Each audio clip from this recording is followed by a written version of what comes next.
Part 7, Freedom Illustrated. Freedom is a continued expression of the identification of all known restrictions limiting our expression and actions for the indoctrination of all things limiting capabilities and ambitions. Freedom cannot be revealed until all known barriers of hindrance are identified and removed using the application of truth. Man has been hindered by his self-imposed limited investigative knowledge of the identification of many barriers threatening his existence through tendencies and failures in acknowledgement of weaknesses shown through self-glorification. Life will continue its display of all areas of failures and faults dominating an existence forever. It will display no lack of remorse or penitence or ways of extrication until a determination is made detailing specific controls or handling of this problem can be changed and are abdicated through breakthroughs in findings and application and release of any obstacles of stability and controls meeting specific established objectives. However, if man is unable to see or know his freedom is still being restricted, discovering what you don't have and should have will never occur. Therefore, there must be a thorough investigation or inquiry of all things in making a determination of the truth, not as it is seen, but based upon the truth itself, all things that are lacking not quite meeting the expectations or its missing connections or links. Freedom, like truth, desires to be discovered to be unleashed. When you search and find freedom, it is so much sweeter. Truth, love and freedom are given in their introductory stages. It is up to each individual user to ascertain in pushing the boundaries until each having been methodically meticulously exhausted for realization and application. There is an instinctive perception of how people view life looking through their opaque lens, afraid to really take an in-depth analysis of their own problems, trying to discover a better or improved way of getting the things they need for survival. They would rather rely upon the same purview as everybody else without taking another path for relief of their problems.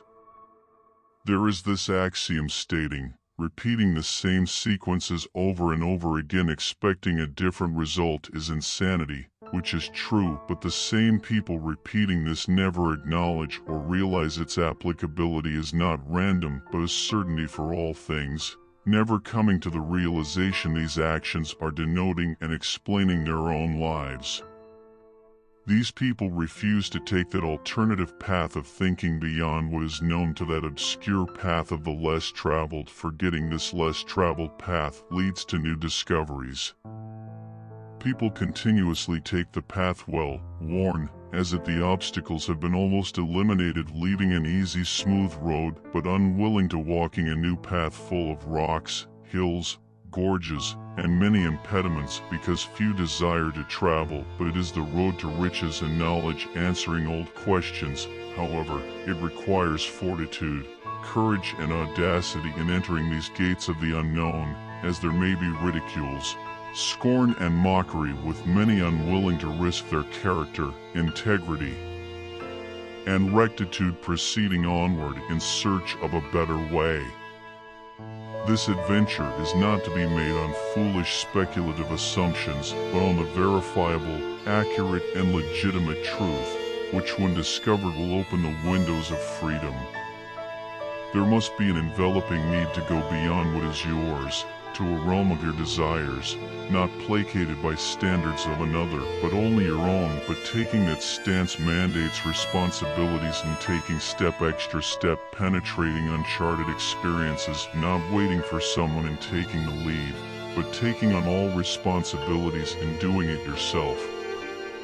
Sometimes it is an exercise in futility in trying to explain to others your position of understanding, without those people having a great concern for your needs or understanding this driving force having enveloped your energy, driving the efforts needed in placement of all your needs.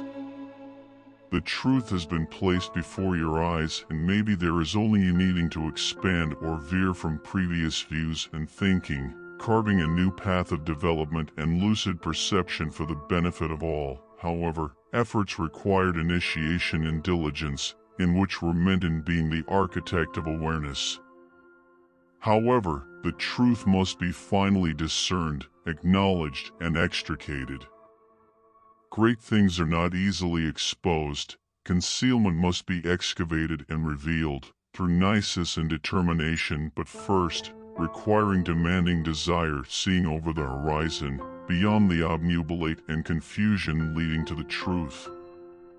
For the most, the journey is ardent but tortuous. The knowledge gap between the Creator and mankind is an area of enormous depth, breadth, and width, without and beyond limits of understanding, with man's philosophies, ideologies, principles just being of the cusp of intellectual comprehension, only a step above the minimum required intellectual capacity in comparisons with the Creator, in theorizing, conjecture, and advancement in man's conception of the environment in which he dwells, not including the universe in its entirety, in consideration of the continuous assaults, incursions, and inroads of the enemy and deception tactics of confusion and uncertainty deployed against mankind from seeking and exploiting the resources prepared for the utilization and enlightenment of man's restraint, confinement, and captivity. It is the responsibility of each of us in extricating ourselves to reach our full potential and purpose. We cannot or do not have the luxury of wasting our efforts in unproductive activities, wasting energy. We are required with all efforts in moving forward toward an exposure, revealing and unlocking ambiguities of mankind's journey toward freedom. Freedom is elusive but compelling in our search of discovery. It is standing outside our door in plain sight, but we have been unable to manipulate its keys in extrapolating barriers to freedom. Truth, love, and freedom are the essentials ingredients of this life. They are the tripartite, the same level as body, soul, and spirit in the manifestation of mankind. Most people have not fully understood freedom in the context as needed for the human race.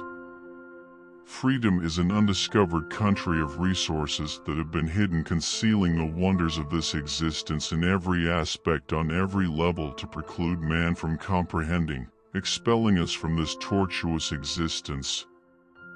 However, the first realization is an understanding we are not free. Our freedom has been twisted, manipulated, and confined to specific areas of our existence, while the most prevalent and prominent problem are accepted with little resistance, taking us to an early grave.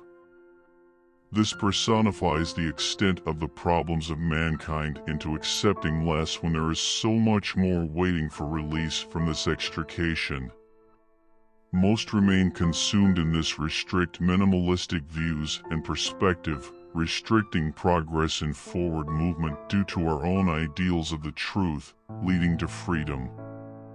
This country has limited its productivity, progression, and efficiency in its adoption of policies and guidelines invoking manipulating, restrictive, detrimental strategies, limiting its African citizens, in doing so, constricting the growth and prosperity of this country in order to promote their deracinate and divaricate standards adapted from hate, not love, and acceptance of all its citizens. This cry for freedom has never proclaimed a volume of authenticity, of accuracy in its needed area of attention, with a focus primarily on social rights and an abomination of human rights of enslaved African citizen of these United States. Part 8.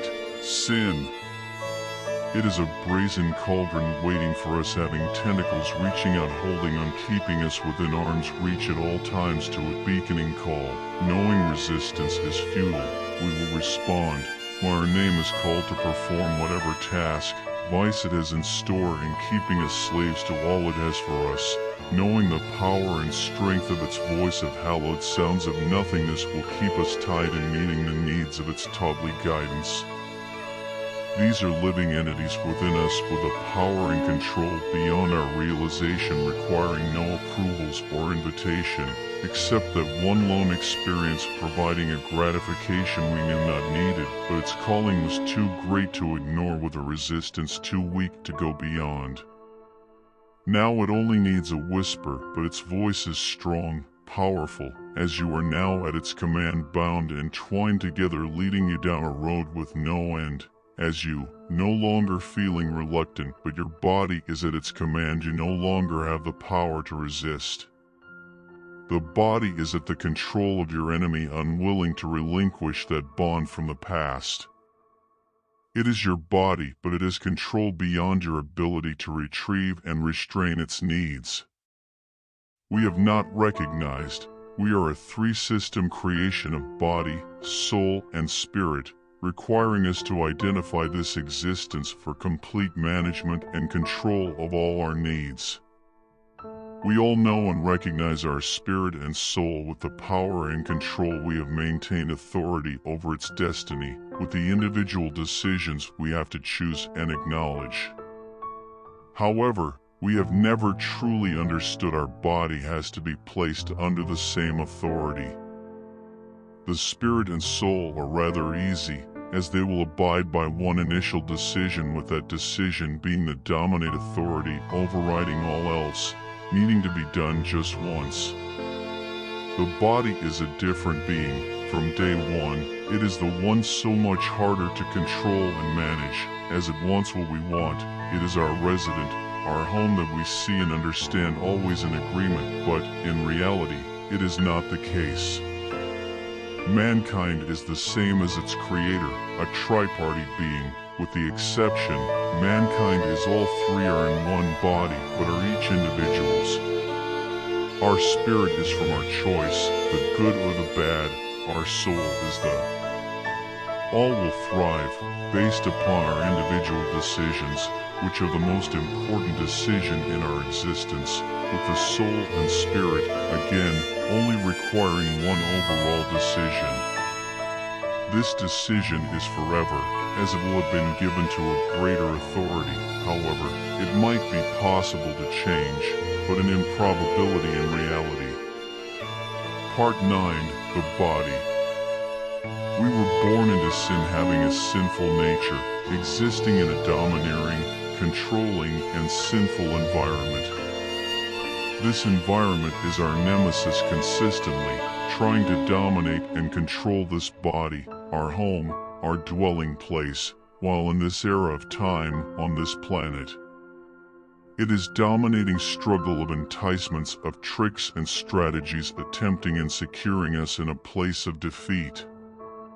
We know the struggles all endure in trying to do the right thing, but facing continued difficulties and adversities, but always facing impediments and obstacles of just attempting going beyond our vices and imperfections of so many different areas of the ceaseless battles striving to control this body. I realize many people think this perspective is absolutely irrational, based upon some bizarre dictum having no applicability or rationale. They feel this body is only a body under no one control, except for the resident, but probably never consider or conceptualize our bodies and the occupant are inseparable in every way. This body is you, completely you, with the brain as the center of the central nervous system, and that is the name of that tune. Well, take a step back and rethink. Now, this has a caveat of a Christian doctrine, using the concept of a creator and the enemy. If these are not your beliefs, then this may be not for you, as all will based upon those principles. This body is our first and only home, providing pleasure and pain. It is a living, breathing dwelling place, much greater than any man-made occupying dwelling can compare. There are two great pleasures this body provides that nothing else can: sex and food. We do everything with this body, but these are the predominant actions, providing us great satisfaction, being a necessity. We all know eating is continual, not intermittent. However, some of us have a propensity of overindulgence in both sexual activity and food consumption. Factually, they can control us. We do not control them, both possibly developing an addiction. These are just two of the most predominant activities of engagement we perform, which may be hazardous in our pursuit of happiness. Within the body contains all our desires, but it dwells in this environment of the enemy. It is by our spirit and soul keeping us from totally being a consorter with the contusions of this environment. The body does not want to be contained, as it houses all our hidden cravings and yearnings. We want to be in compliance with the laws of the Creator, but our bodies dwell in the realm of the enemy. This domain belongs to him. When the first sin of man was released, all was changed, and man became a lost soul. Only when upon the arrival of the Savior was the spirit and soul of man was released by the Savior to the freedom, and man was in control of his spirit and soul, but still not in complete control of his body. The struggle of man attempting to maintain control of the body of constant defiance, partly because the body and man are combined and only the spirit and soul of man can resist and battle the body for those whom have called upon the Creator for assistance. If man was in total control of his body, why does disease still run rampantly through 99% of us, without ever being confined? This body is our home, but there is a disease, disorder, or sickness for every 11 body systems of the human anatomy. For every function of the human body, there is an illness or disease designed to disable and destroy that function. Designed to kill, steal, and destroy all of us. If prayer was the only way, how come the body gets sick and dies? All of us have relatives, friends, or people we know have died of an illness. Babies die at any age. People of strong faith and belief die, the same as the ones with no or little faith and belief. Not just a swift death, but also ones with lingering, protracted, and persistent, if not killing but leaving debilitation, incapacitating and encumbering for life joys, pleasures, and delights. Jesus told us, "By my stripes you are healed." It seems this statement has been totally disregarded as to the meaning Jesus intended. Why would he make this statement, if not the truth, or is there a misinterpretation of his intentions and meaning? Was this statement made knowing there would be diseases of the body causing man distress and death?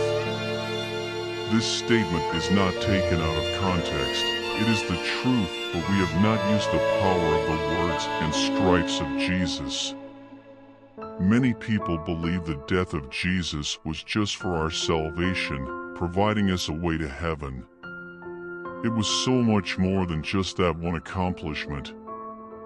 Listen, I am not a Bible scholar, just a man living in this reality while experiencing, enduring, and encountering many issues, occurrences, and obstructions in this life, but in search of the truth, not accepting all my teachings, traditions, nor training, until I have exhausted my findings and proven wrong.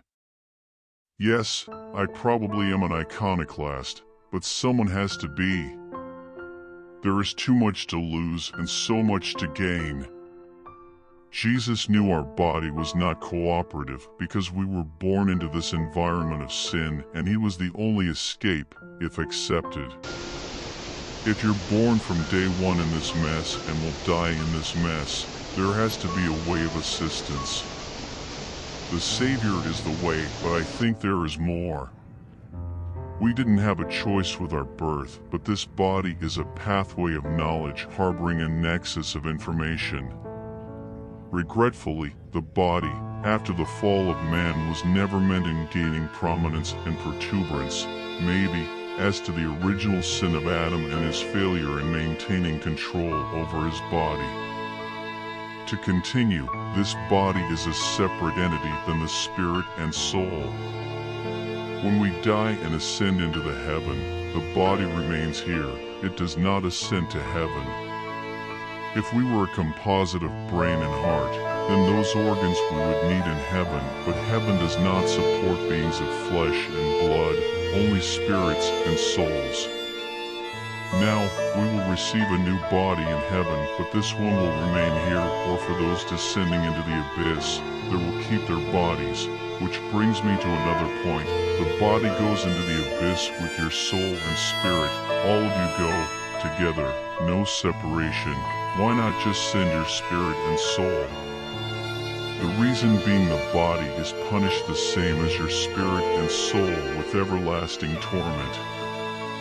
This body is ours to use while residing on this planet, but it is not free from the corruption and deceptions of the enemy, but needing to be contained and controlled with all efforts in resisting the traps, entanglements in which the enemy has lain.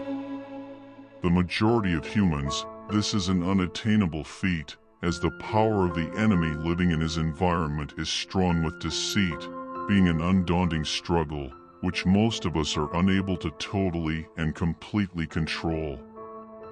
This body does not want to be confined and restricted to rules and laws. Its desire is to follow the will of the owner, which is being influenced by this environment, as this dwelling is corrupt with powers trying to entice all of us, continually, in doing things that are not the choice of the Creator.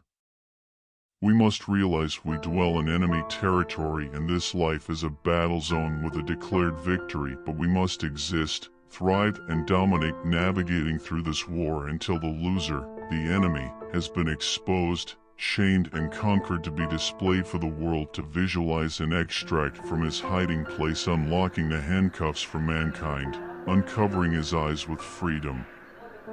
It is a battle all dwelling on this planet contends and struggles on a daily basis. However, there does dwell another divergent power, allowing us an avenue of escape into truth and righteousness.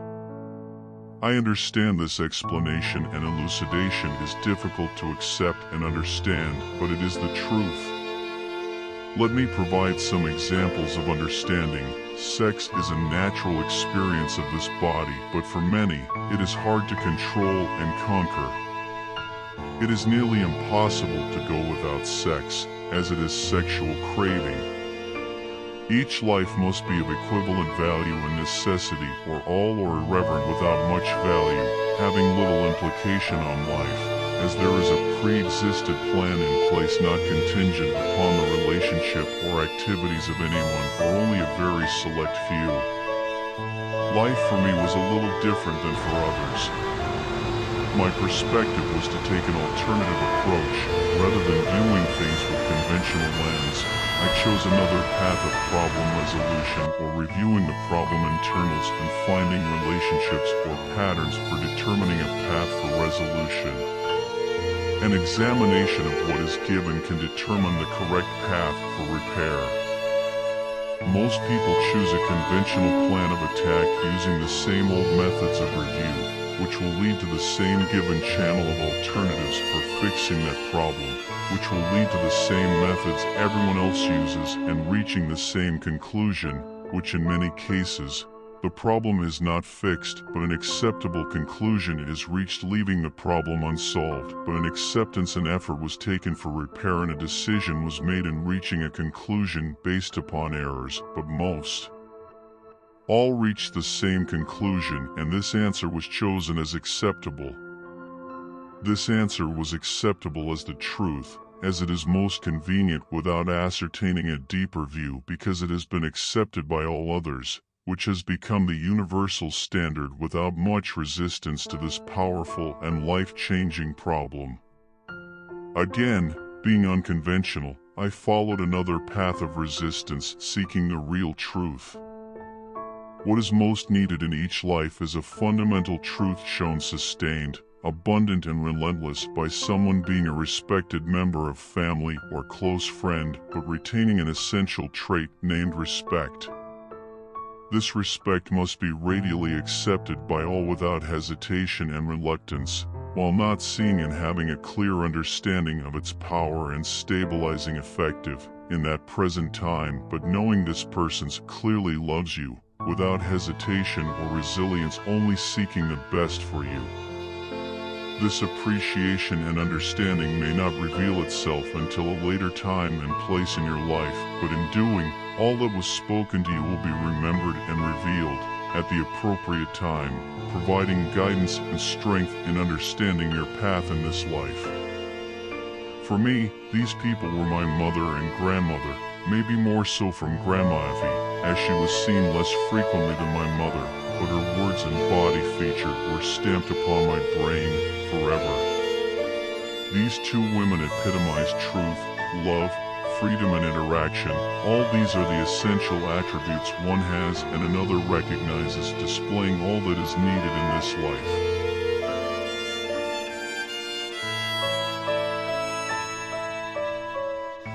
This is the end of Part 9, the body, an endeavor to explain the fallacies and mysteries of this body we all share as human.